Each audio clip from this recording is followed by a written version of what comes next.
राधे राधे बच्चों, अपना chapter surface chemistry चल रहा था और सरफेस केमिस्ट्री में आज अपन टॉपिक लेते हैं एंजाइम्स। तो एंजाइम होते क्या है उनकी बात करते हैं। ध्यान देना, enzyme nitrogen containing organic compound है, यानी ऐसे ऑर्गेनिक कंपाउंड हैं जिनमें नाइट्रोजन प्रेजेंट होगा।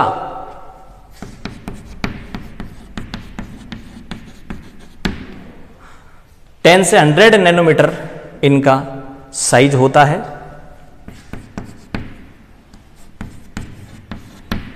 मोलर मास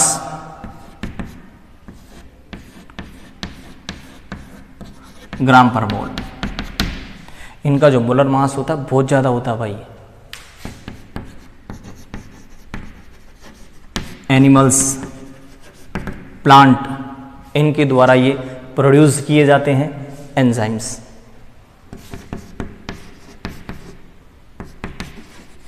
कोलोइडल नेचर के होते हैं। अब ये कोलोइडल नेचर क्या होती है वो आगे पढ़ेंगे अपन भाई। एनिमल प्लांट्स द्वारा प्रोड्यूस किए जाते हैं। ये इनका मोलर मास है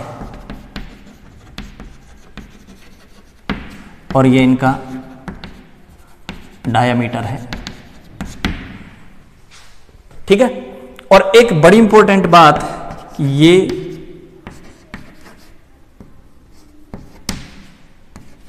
ग्लोबुलर प्रोटीन है, मतलब प्रोटीन होते रहे, एंजाइम प्रोटीन होते हैं। और ये आपके पास एक साइंटिस्ट था विली कुहने, उसने एंजाइम नाम सबसे पहले दिया था भाई।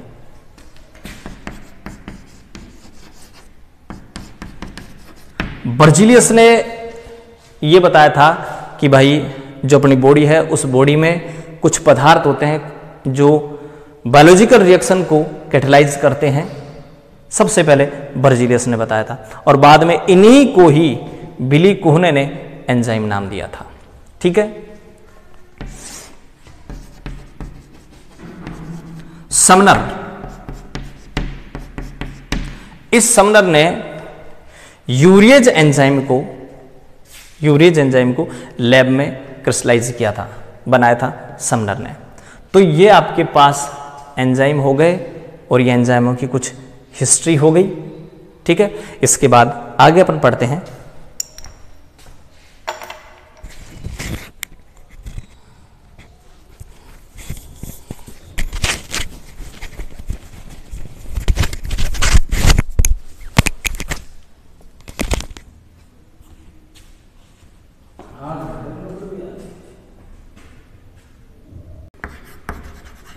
एंजाइम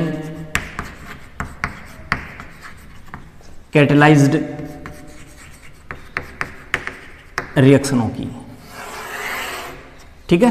देखो इस साइड पहले मैं एंजाइम लिख देता हूं, फिर उधर उसकी बात करूंगा। पहला एंजाइम लेते अपन इनवर्टेज,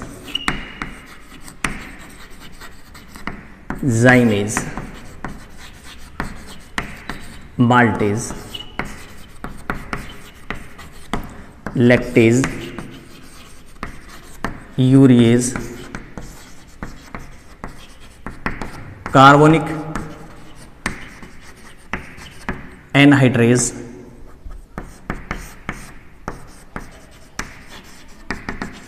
इमल्सिंग,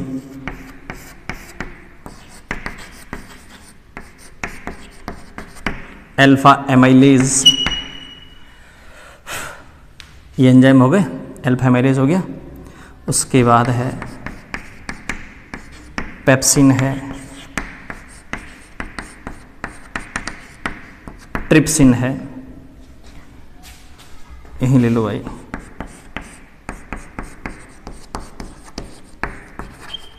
न्यूक्लियस है, डीएनए कोमा, डीएनए पॉलीमरेज ले लेता हूँ अलग अलग। डीएनए पॉलीमरेज और आरएनए पॉलीमरेज। ये अपने पास एंजाइम है। सबसे पहले एक एक की बात करता हूं मैं, ठीक है। सबसे पहले बात करता हूं, देखिए मैं इन्वर्टेज एंजाइम की। इन्वर्टेज एंजाइम क्या करता है भाई कि ये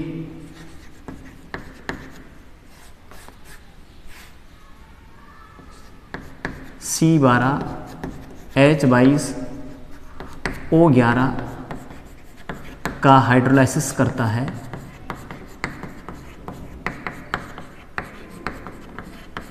ग्लूकोज प्लस फ्रक्टोज में, कैन शुगर। कैन शुगर का हाइड्रोलाइसिस करता है ग्लूकोज और फ्रक्टोज में। कौन भाई? Invertase enzyme. आ गया पहला समझ में। दूसरी जो रिएक्शन है वो दूसरी रिएक्शन लेते हैं अपन कौन से एंजाइम की? जाइमेज एंजाइम। जाइमेज एंजाइम क्या करता है? ये जो ग्लूकोज है ना C6H12O6, इस ग्लूकोज को ये एथिल कोल और CO2 में कन्वर्ट करता है, जाइमेज एंजाइम। माल्टेज एंजाइम की अगर आप बात करें, ठीक है, तो ये माल्टेज एंजाइम क्या करता है? C12H22O11 प्लस H2O को C6H12O6 प्लस C6H12O6, ये भी ग्लूकोज है, ये भी ग्लूकोज है, ग्लूकोज में कन्वर्ट करता है। ये ग्लूकोज है भाई, और ये आपके पास है माल्टोज। माल्टोज को ग्लूकोज में कन्वर्ट करता है कौन? Maltase enzyme. लैक्टेज एंजाइम क्या करता है? वही C12H22O11 का हाइड्रोलाइसिस करेगा आप C6H12O6 plus C6H12O6, glucose plus galactose में। लैक्टेज, इन्वर्टेज हो गया, जाइमेज हो गया, माल्टेज हो गया, लैक्टेज हो गया। अब यूरिएज की बात कर रहा हूं मैं। 4 रिएक्शन के बाद 5वीं रिएक्शन करता हूं मैं।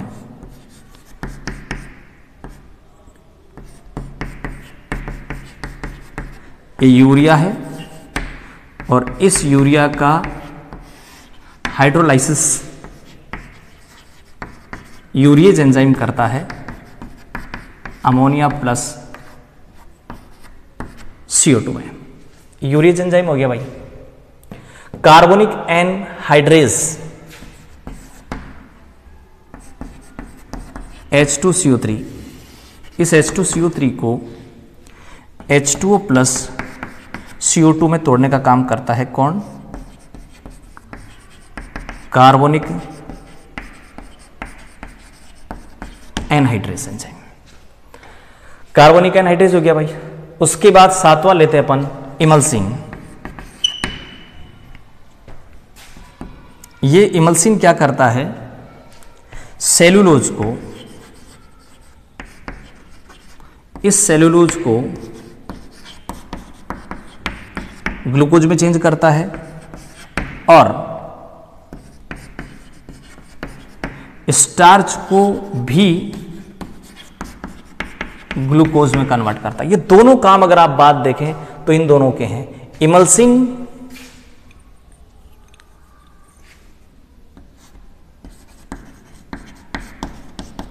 इमल्सिन तो क्या करता है? सेलुलोज को कन्वर्ट करता है ग्लूकोज में। और अल्फा एमाइलेज क्या करता है? अल्फा एमाइलेज क्या करता है? इस स्टार्च को कन्वर्ट करता है ग्लूकोज में। ठीक है भाई। तो सेलुलोज और स्टार्च दोनों पॉलीसेकेराइड हैं और इन पॉलीसेकेराइडों को ग्लूकोज में कन्वर्ट करने का काम करते हैं इमल्सिन और एमाइलेज। ठीक है, तो ये हो गया इनका, सेलुलोज है, स्टार्च, इनको कन्वर्ट करने का काम यहां तक हो गया। उसके बाद अपन पेप्सिन और ट्रिप्सिन की बात करते हैं, दोनों की, पेप्सिन और ट्रिप्सिन। तो पेप्सिन और ट्रिप्सिन क्या करते हैं भाई, यही बता देता हूं। ये दोनों प्रोटीन को कन्वर्ट करते हैं एमिनो एसिड में। तो एमिनो एसिड में कन्वर्ट, प्रोटीन को एमिनो एसिड में कन्वर्ट करने का काम पेप्सिन और ट्रिप्सिन दोनों करते हैं। ये जो न्यूक्लियस एंजाइम है, ये न्यूक्लियस एंजाइम क्या करता है, 11 ले लेता हूं मैं। अगर मान लो आपके पास डीएनए या आरएनए है, इस डीएनए आरएनए को आपको न्यूक्लियोटाइड्स में कन्वर्ट करना है, तो आप यहां न्यूक्लियस डाल दें। तो न्यूक्लियस क्या करता है, डीएनए आरएनए को न्यूक्लियोटाइड में कन्वर्ट करने का काम करता है भाई। और अब आपके पास बच गए डीएनए पॉलीमरेज और RNA polymerase. DNA polymerase, RNA polymerase क्या काम करते हैं भाई, यहां देख ले, मैं दोनों को बता देता हूं। अगर मान लीजिए आपके पास डीऑक्सी न्यूक्लियोटाइड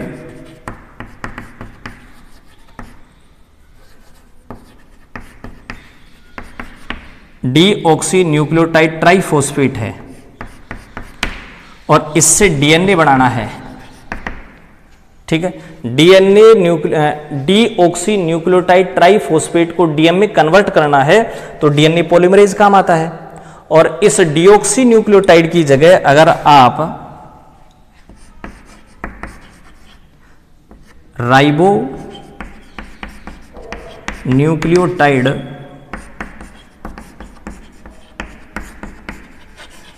ट्राइफॉस्फेट को आरएनए में कन्वर्ट करना चाहें, तो आप आरएनए पॉलीमरेज काम में लेते हैं। यानी कुल मिला के बात ये भाई कि डीएनए बनाना हो तो डीएनए पॉलीमरेज काम आएगा, आरएनए बनाना हो तो आरएनए पॉलीमरेज एंजाइम काम में आएगा। ये आपके पास हुई एंजाइम कैटेलाइज्ड रिएक्शन है। दोबारा ध्यान दें, इन्वर्टेज ग्लूकोज को, कैन शुगर को ग्लूकोज फ्रक्टोज में, या फिर मैं कहूं सुक्रोज को, सुक्रोज को ग्लूकोज फ्रक्टोज में कन्वर्ट करता है। जाइमेज क्या करता है, ग्लूकोज को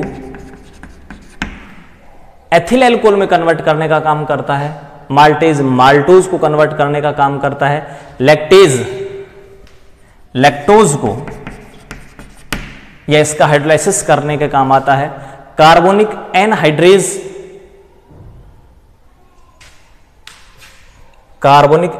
यूरियज रह गया, देखो बीच में, यूरियज क्या करता है, यूरिया का हाइड्रोलाइसिस करता है। कार्बोनिक एनहाइड्रेज एंजाइम इस H2CO3 को कन्वर्ट करता है। इमल्सिन और एमाइलेज दोनों सेलुलोज और स्टार्च को ग्लूकोज में कन्वर्ट करने का काम करते हैं, ठीक है। पेप्सिन और ट्रिप्सिन दोनों प्रोटीन को एमिनो एसिड में कन्वर्ट करती हैं। न्यूक्लियस क्या करता है भाई, डीएनए आरएनए को न्यूक्लियोटाइड में कन्वर्ट करने का काम करते हैं। आरएनए और ये डीएनए और RNA polymerase enzyme DNA RNA का फॉर्मेशन करते हैं, किससे, डीऑक्सी न्यूक्लियोटाइड ट्राइफॉस्फेट से और राइबो न्यूक्लियोटाइड ट्राइफॉस्फेट से, ठीक है। ये हो गया आपके पास एंजाइम कैटेलाइज्ड रिएक्शन है। अब अगर अपन बात करें आगे इन एंजाइम कैटेलाइज्ड रिएक्शनों के बाद,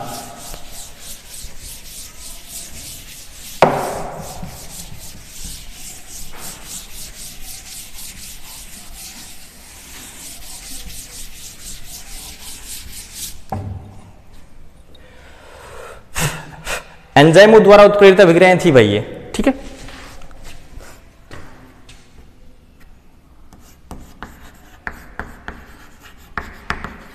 अब अपन देखते हैं एंजाइमों की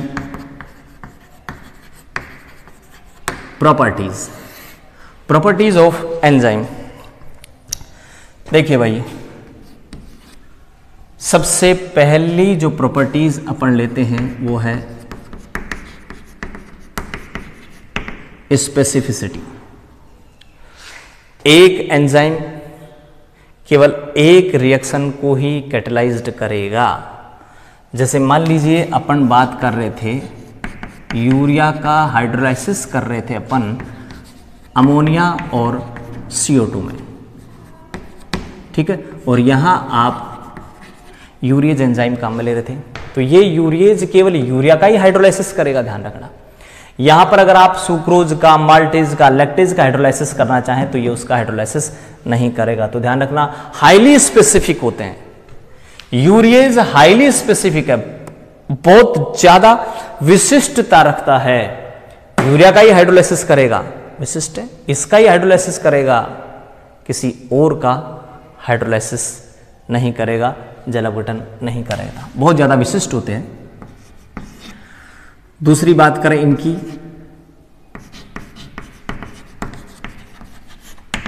एफिशिएंसी की, तो देखिए इनकी एफिशिएंसी की बात अगर अपन करें तो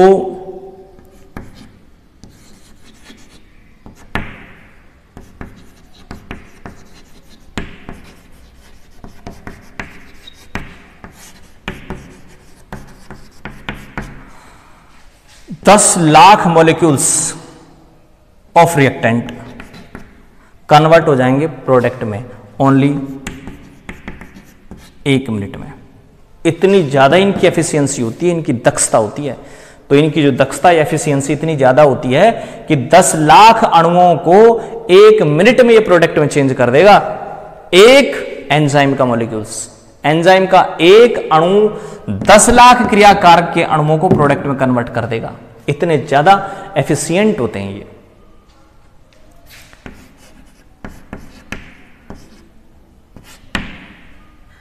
किसी भी रिएक्शन को इतने गुणा 10 की पावर 6, देखो ये एक रेंज है, मान लीजिए, ध्यान रखना, ये कोई फिक्स आंकड़ा नहीं है कि 10 की पावर 6 ही आएगा, 10 टू पावर 6 ही आएगा, ठीक है। कहीं 16 लिखा हुआ मिल जाएगा, 20 लिखा हुआ मिल जाएगा, ठीक है ना। तो मतलब कुल मिला के बात यह है कि कई गुणा तक रेट ऑफ रिएक्शन को इंक्रीज कर देते हैं एंजाइम। ये इतने ज्यादा एफिशिएंट होते हैं भाई कि अगर मान लीजिए आपने एक टाइम का खाना खाया और अगर एंजाइम नहीं हो तो ध्यान रखना उस खाने को पचने में 50 साल लग जाएंगे। एंजाइम नहीं हो बॉडी में तो बड़ी इंपॉर्टेंट बात है भाई कि खाने को पचने में 50 साल लग गए, एंजाइम नहीं होते तो। एंजाइम की प्रेजेंस में आज खाया सुबह फ्री, ठीक है, तो 50 साल लग जाते हैं भाई अगर एंजाइम नहीं होते तो। इतने ज्यादा एफिशिएंट होते हैं।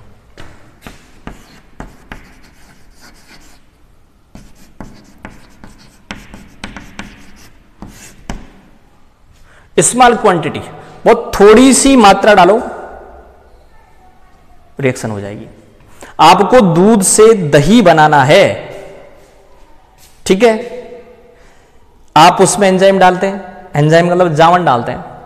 1 किलो दूध, जावन डाला 2 किलो, ऐसा कभी होता है क्या? नहीं होता भाई। उसमें जो छाछ डाली जाती है वो 1 चम्मच डाली जाती है, बहुत कम, ठीक है। इसका मतलब यह है इनकी स्मॉल क्वांटिटी ही सफिशिएंट होती है, बहुत ज्यादा डालने की जरूरत नहीं पड़ती। ध्यान देख लेना, 10 लाख मॉलिक्यूल्स को प्रोडक्ट में चेंज कर देगा मात्र 1 मिनट में।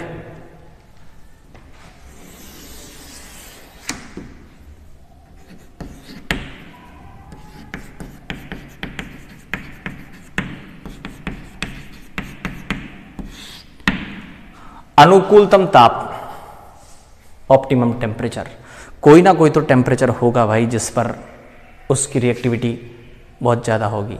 मेरी बात करूं, मेरी रिएक्टिविटी मेरे हिसाब से 20 से और 30-35 डिग्री सेल्सियस तक अच्छा काम करता हूं। टेम्परेचर अगर मान लो 70 डिग्री हो जाए एफिशिएंसी घट जाएगी। टेम्परेचर -1, 2, 3, 4 चला जाए एफिशिएंसी घट जाएगी। तो जिस टेम्परेचर पर उनकी जो रिएक्टिविटी है, उनका जो एक्शन है वो बहुत ज्यादा हो तो आप उसको बोलेंगे ऑप्टिमम टेम्परेचर।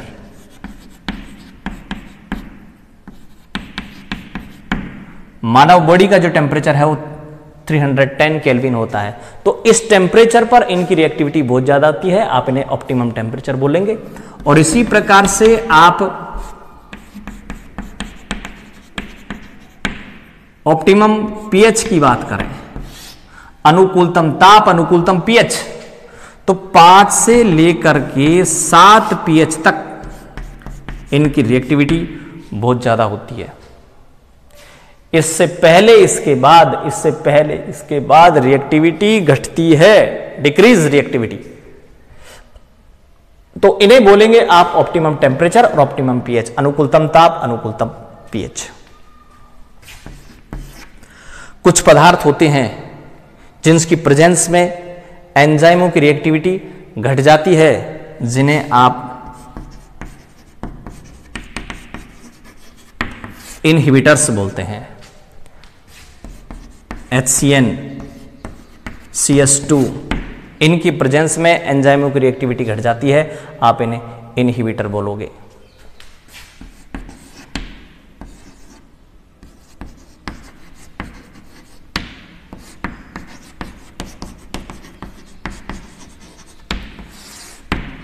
कोएंजाइम और एक्टिवेटर्स। कोएंजाइम और एक्टिवेटर्स क्या होते हैं?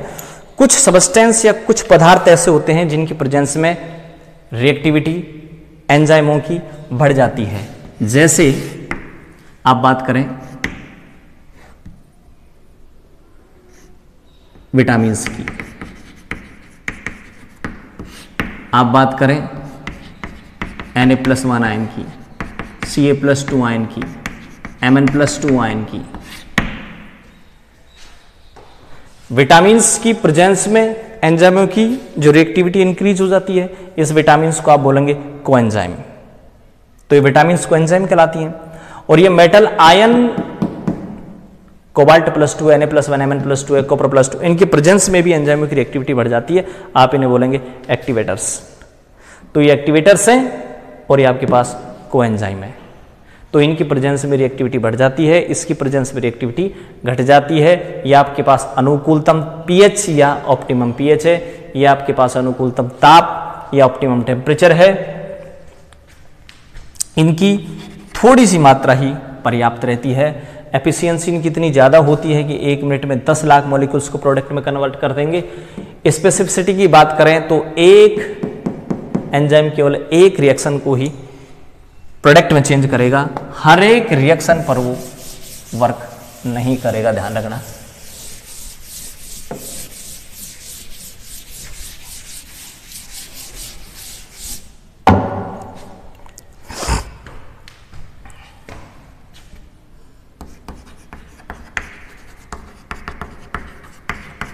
Mechanism of enzyme action. Enzyme कैसे रिएक्शन करते हैं, कैसे काम करते हैं, उसकी मैकेनिज्म देखें तो हेनरी है, माइकेलिस है, मेंटेन है। इन्होंने ये बताया कि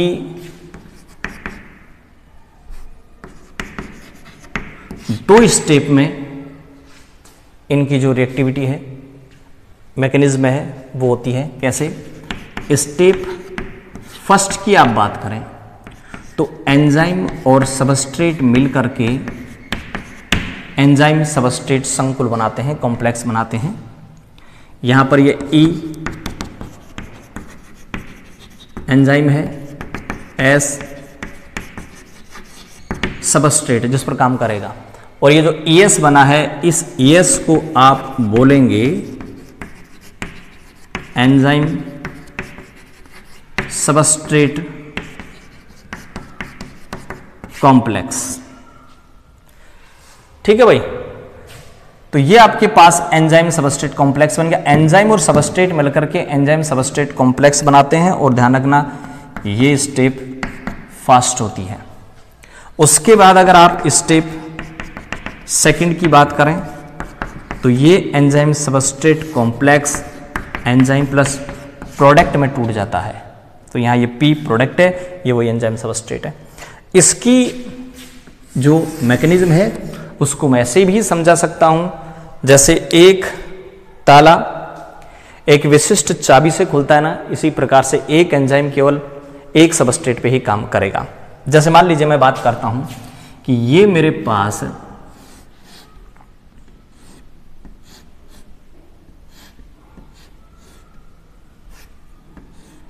एक, और इसके रिएक्शन में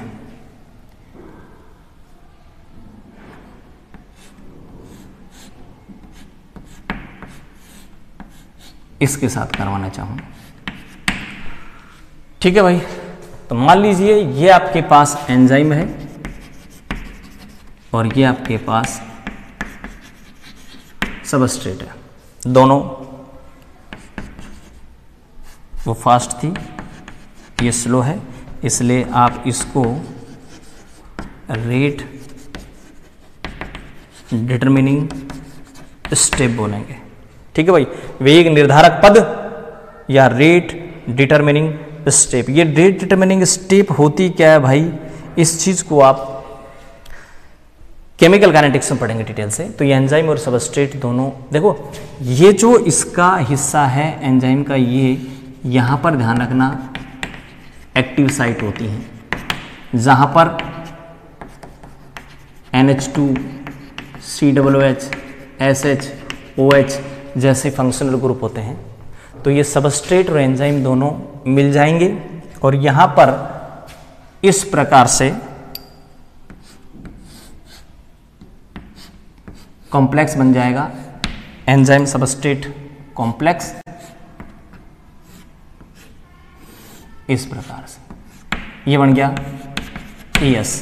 तो ये एंजाइम और ये सबस्ट्रेट क्या बनाते हैं भाई, एंजाइम सबस्ट्रेट कॉम्प्लेक्स। अब ध्यान रखना यहां पर ये सबस्ट्रेट यहां पर वर्क कर रहा है। अगर मान लो यहां पर इसके पास सबस्ट्रेट ये आए,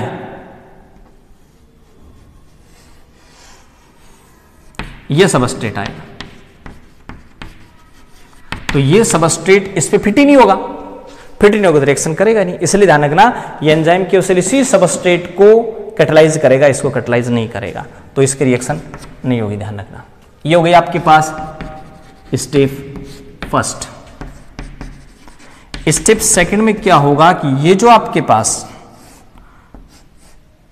एंजाइम सबस्ट्रेट कॉम्प्लेक्स है, ये एंजाइम सबस्ट्रेट कॉम्प्लेक्स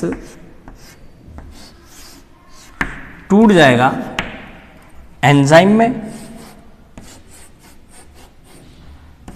प्लस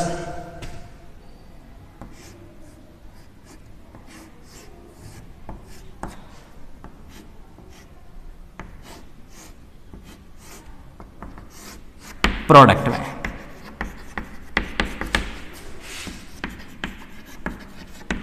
और ये क्या था, ये एंजाइम सबस्ट्रेट जो कॉम्प्लेक्स था वो एंजाइम में और प्रोडक्ट में टूट जाएगा भाई। तो माइकलिस मेंटेन हेनरी इन्होंने बताया कि ये एंजाइम सबस्ट्रेट मिलकर पहले एंजाइम सबस्ट्रेट कॉम्प्लेक्स